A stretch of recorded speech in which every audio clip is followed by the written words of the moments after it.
Oke, pada video sebelumnya kita sudah membahas teknik interpolasi polinom, yang artinya adalah kita ingin menemukan titik-titik di antara titik-titik pada data yang diketahui dengan cara menemukan terlebih dahulu fungsi polinom yang merepresentasikan titik-titik pada data. Nah, ekspresi dari fungsi polinom yang kita bahas pada video sebelumnya itu adalah fungsi polinom yang sesuai dengan bentuk baku ini ya, di mana variabel x-nya berpangkat bilangan bulat positif. Jadi benar-benar yang kita bentuk di video sebelumnya itu adalah sesuai dengan bentuk baku dari fungsi polinom ini. Jadi ini adalah bentuk baku dari fungsi polinomnya. Nah, cuma masalahnya semakin banyak titik yang kita punya pada data, tentunya semakin besar SPL atau ukuran SPL yang kita punya, dalam artian persamaannya semakin banyak dan variabelnya juga semakin banyak, dan tidak mudah menyelesaikan sistem persamaan linear atau SPL dengan banyak persamaan dan banyak variabel. Nah, oleh karena itu ada trik lain untuk membentuk fungsi polinom dalam teori interpolasi. Salah satunya adalah polinom Lagrange yang dicetuskan oleh ilmuwan yang bernama Lagrange.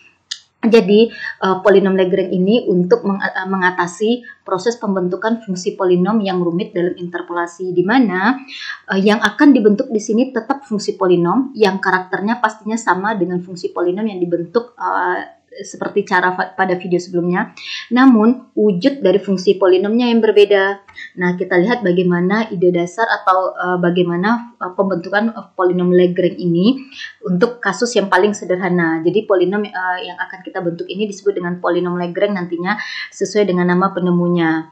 Nah, misalnya nih, kita punyain titik pada data itu ada dua titik, yaitu titik P1 dan P2, di mana P1-nya itu koordinat kartesiannya adalah X1, Y1, dan titik P2-nya di sini yaitu X2, Y2. Dan kita ingin mengestimasi nilai Y yang berada di titik ini. X-nya tentunya diketahui sesuai dengan maunya kita. Dalam hal ini, kita boleh melakukan interpolasi karena nilai X yang ada di titik ini itu benar berada antara X1 dan X2. Oleh karena itu layak melakukan interpolasi. Nah, konsepnya adalah kita memandang ada dua segitiga di sini yang kongruen, yaitu segitiga P1QA dan segitiga P1P2B. Sehingga karena dua segitiga tersebut kongruen atau sebangun, maka perbandingan dari panjang AQ dengan P1A itu akan sama saja dengan perbandingan dari panjang BP2 per P1B. Nah, recall lagi memorinya untuk materi matematika di pendidikan sebelumnya. Nah, panjang AQ itu artinya adalah jarak dari titik A ke titik Q. Nah, sebagaimana sudah dipelajari di kalkulus bahwa jarak antara dua buah titik ini adalah selisih dari nilai Y-nya. Oke, karena mereka nilai koordinat X-nya sama ya. Jadi AQ ini panjangnya adalah Y dikurang Y1. Kemudian P1A ini adalah jarak dari titik P1 ke titik A, yaitu sama dengan X dikurang X1, ini dia. Nah, begitu juga Y2 kurang Y1 ini adalah untuk jarak dari B ke P2 atau P2 ke B, kemudian P1B ini jaraknya adalah ini. Nah, kita dapatkan persamaan ini yang mau kita estimasikan nilai Y ya. Maka dari persamaan ini pisahkanlah Y di ruas kiri sehingga kita punya nanti Y sama dengan ini. Nah, dengan proses matematika yang sederhana saja, kita bisa menuliskan atau mengubah ekspresi ini sedemikian sehingga menjadi seperti ini. Tidak ada yang salah ya, hanya menuliskan bentuk lain dari ekspresi yang di ruas kanan ini saja menjadi seperti ini. Nah, kalau kita lihat di sini ada X1, ada Y1, ada X2, ada Y2. Nah, setiap X dan Y yang memiliki indeks atau angka di bawahnya itu adalah X dan Y yang memiliki nilai, karena kan dia berdasarkan pada informasi pada titik yang diketahui ya. Kemudian X ini adalah suatu variabel di mana dia terletak antara X1 hingga X2, bisa berubah-ubah ya, tergantung kita ingin mencari nilai Y yang berada pada X yang mana. Intinya X di sini variabel yang artinya peubah yang nilainya dapat berubah-ubah atau tergantung dengan maunya kita, asalkan X-nya terletak antara X1 hingga X2. Nah, oleh karena itu kalau kita lihat di sini berarti kan variabel X-nya berpangkat 1 ya. Maka kita katakan bahwa ekspresi ini adalah fungsi polinom dengan derajat tertinggi 1. Jadi P1X artinya adalah polinom dengan derajat tertinggi 1 atau polinom dengan berderajat 1. Nah, oleh karena itu konsepnya adalah sebagaimana yang disampaikan pada video sebelumnya, jika kita punya n buah titik, maka kita akan membentuk fungsi polinomial dengan pangkat tertinggi n kurang 1. Dalam hal ini, karena kita memiliki informasi 2 buah titik, maka kita akan membentuk fungsi polinom dengan derajat tertinggi 1. Nah, sesuai ya. Nah, kemudian ide dari Lagrange adalah yang suku ini itu dipandang sebagai L1, di mana L ini adalah singkatan untuk Lagrange. Kemudian yang suku kedua yang dikotakin ini itu dipandang sebagai L2. Sehingga sesuai dengan konsepnya bahwa kalau kita punya informasi 2 buah titik pada data, maka kita akan membentuk fungsi polinom dengan derajat tertinggi 1. Dan inilah fungsi polinom berderajat tertinggi 1 menurut Lagrange ya. Dan ini adalah fungsi polinom juga yang walaupun wujudnya tidak sama dengan bentuk baku dari fungsi polinom, tapi pasti sebenarnya ekspresinya kalau dijabarkan akan sama persis dengan bentuk bakunya. Oke, jadi ini disebut dengan fungsi polinom Lagrange berderajat 1.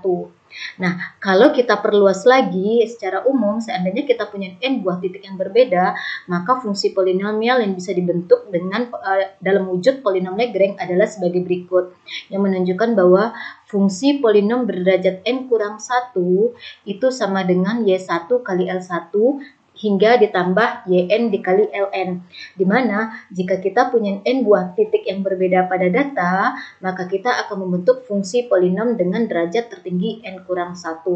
Dan untuk menuliskan fungsi polinom ini, polinom Lagrange ini ya, maka kita harus menghitung nilai Lagrange sebanyak n buah. Jadi jika kita punya n buah titik yang berbeda pada data, kita harus menghitung sebanyak n buah pula nilai Lagrange-nya. Sebagaimana pada contoh tadi atau ilustrasi yang kasus sederhana ini, bahwa jika kita punya n buah titik pada data, maka akan ada sebanyak 2 buah nilai Lagrange yang harus kita hitung. Begitu pula di sini. Nah, secara matematis ekspresi ini dapat dituliskan dalam bentuk seperti ini ya. Sigma dari YI kali LI, di mana sigma kan artinya penjumlahan. Di mana kalau kita bongkar ekspresi sigma ini, di mana I-nya dari 1 sampai N ya, berarti ini menjadi Y1 kali L1 tambah Y2 kali L2 tambah. Nah, karena I-nya sampai N, maka tentunya hingga ditambah YN kali LN, yang akhirnya bentuknya kembali ke seperti ini. Nah, L ini mewakili nilai Lagrange, di mana secara umum jika kita punya n buah titik, maka rumus Lagrange itu adalah sebagai berikut, yaitu Pi dari X dikurang XJ per XI dikurang XJ, di mana J-nya itu bergerak dari 1 sampai N, namun J-nya tidak boleh sama dengan I. Jadi kita harus memilih nilai I dulu untuk memutuskan menjalankan ekspresi ini. Setelah itu barulah pilih nilai J, di mana dengan syarat J-nya tidak boleh sama dengan I. By the way, Pi besar di sini itu artinya perkalian ya, sedangkan sigma artinya penjumlahan. Nah, dengan demikian inilah bentuk umum dari polinom Lagrange. Sehingga jika kita ingin, misalnya kita punya n buah titik yang berbeda pada data, dan kita ingin mengestimasi nilai y pada suatu nilai x yang tidak diketahui pada data, namun x-nya terletak dalam range x yang diketahui dalam data, maka untuk menemukan nilai y-nya adalah tinggal jalankan fungsi polinom Lagrange ini, tinggal ganti x dengan nilai x yang ingin kita cari tahu nilai y-nya tadi. Oke, nah dengan demikian maka algoritma untuk membentuk fungsi polinom Lagrange adalah sebagai berikut. Let's say kita punya n buah titik pada data, maka kita harus menghitung nilai Lagrange atau nilai Li, di mana I-nya ini dari 1 sampai N sesuai dengan banyaknya titik pada data. Nah, setelah itu kita temukanlah atau kita tuliskan fungsi polinomial Lagrange-nya, di mana rumusnya yang disampaikan pada slide sebelumnya ya. Nah, terakhir hitunglah nilai y pada x sama dengan k melalui menjalankan fungsi polinom ini sebagaimana yang disampaikan sebelumnya.